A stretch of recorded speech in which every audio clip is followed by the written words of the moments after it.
এটা হৃদয় বিদাৰক বিষয় যেতিয়া এবিধ সামগ্ৰীৰে নিজে সজা ঘৰখন নিজে ভাঙি লৈ যাবলগীয়া হয় মই বৰ্তমান উপস্থিত আছোঁ চাবুৱাৰ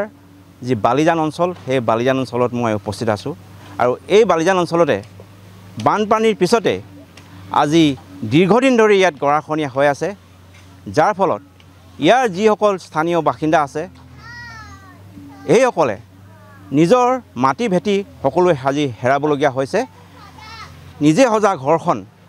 তেওঁলোকে আজি নিজে ভাঙি এপদ সামগ্ৰীৰে ইয়াৰ পৰা হস্তান্তৰ কৰিবলগীয়া হৈছে এইসকল লোকৰ আজি দুখত হান নচৰা অৱস্থা হৈছে মোৰ সৈতে ইয়াৰ যিসকল স্থানীয় লোক তেওঁলোক মোৰ সৈতে উপস্থিত আছে মই তেওঁলোকৰ কাষলৈ যাব বিচাৰিছোঁ আপোনাৰ ওচৰলৈ আহিব বিচাৰিছোঁ আপুনি কি ক'ব ইয়াত আপোনালোকৰ ইয়াত যিটো গৰাখহনীয়া আজি বহুত দিনৰ পৰা হৈ আছে আৰু চৰকাৰে কোনো ধৰণৰ পদক্ষেপ লোৱা নাই আপুনি কি ক'ব এতিয়াতো মানে যেনেকুৱা অৱস্থা হৈ আছে ঘৰ দুৱাৰ ভাঙি শেষ হ'ল এতিয়া বজাৰত থাকি আছোঁ আমি যোনটো আমাৰ বালিজান বজাৰত লাগে সেই বজাৰখনত আমি লাগিছোঁ সেই বজাৰখনতে এতিয়া থাকিছোঁ খাবলৈ পাবলৈ অসুবিধা হৈছে কাম যাবি ন ঘৰ দুৱাৰ ভাঙিবি এনেকুৱা অৱস্থা হৈ গৈছে চৰকাৰ পিনৰ পৰা কালি আহিছে মণ্ডলে দি গৈছে ত্ৰিপাল একো ৰিলিফ চিলিফ একো হেৰি নাই খাব যাবৰ কাৰণে ইমান অসুবিধা হৈছে মানুহ কি খাব না কাম যাবলৈ চবেই সদায় মাছ মৰা মানুহকেইটা সদায় কাম কৰে সদায় চলে আজি মানে এনেকুৱা অসুবিধা হৈ গৈছে খাবলৈও মানে নাইকিয়া হৈ গৈছে মানুহ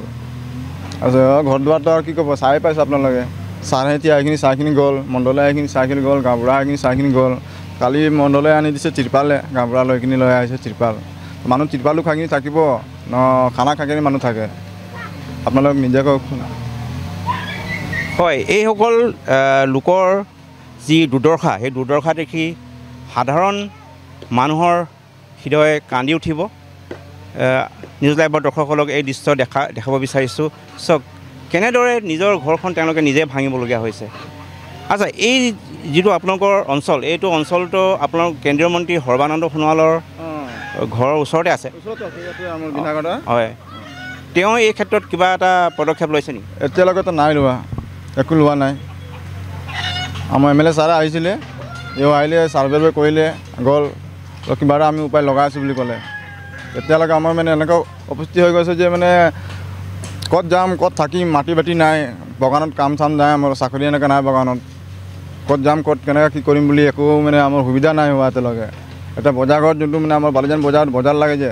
চৰকাৰে ঘৰকেইটা বনাই কিনি থৈছে এই ঘৰটোতে আমি এতিয়া মানে ডেৰা বছৰ লৈ কিনি চব মানুহকেইটা আছোঁ হয় ইয়াত বসবাস কৰা প্ৰায় 25টা পৰিয়াল ইয়াত এতিয়া গৃহহীন হৈছে এই 25টা পৰিয়ালক এই চৰকাৰে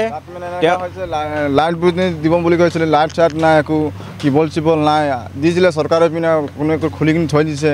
লাইট ফিটিং নাই এনেকৈ আধাটো হ'ব লাগে ৰাতি হ'লে বজাৰ ঘৰকেইটাত এনেকৈ মানে পৰিস্থিতি হৈ আছে মানুহ আহি কিনি কৈছে আমি লাইট চাইট ফিটিং কৰি দিম কেবল চিবল ঠিক ঠাক কৰি দিম বুলি কিনি লেকিন কোনো অহা নাই তাত বজাৰঘৰতে আপোনালোকে ইয়াত বজাৰঘৰত চাই পাব যেন আমি কেম্পকেইটা বান্ধি কিনি থৈছোঁ তাতে আমি ৰাতি হ'লে থাকোঁ